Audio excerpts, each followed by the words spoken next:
বিসমিল্লাহির রহমানির রহিম। অষ্টম শ্রেণীর প্রিয় শিক্ষার্থীবৃন্দ, আসসালামু আলাইকুম। আশা করি তোমার সঙ্গে ভালো আছো। আজ আমরা গুণফল নির্ণয় করব সূত্রের সাহায্যে।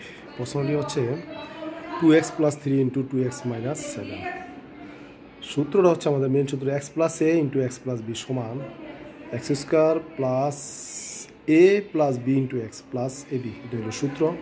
তাহলে x² মানে 2x² প্লাস a + b, এ হচ্ছে 3, এখানে যেহেতু মাইনাস আছে এই জন্য হবে মাইনাস।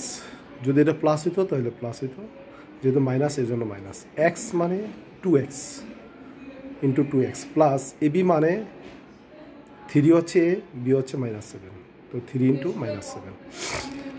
2x এর বর্গ হচ্ছে 4x² 2 দুগুণে 4, x এর বর্গ x² প্লাস -7 থেকে 3 বিয়োগ করলে -4 × 2x প্লাস প্লাসে মাইনাসে মাইনাস 3 × 7 = 21 সমান 4x² প্লাসে মাইনাসে মাইনাস 4 দুগুণে 8x -21। এই হলো আনসার।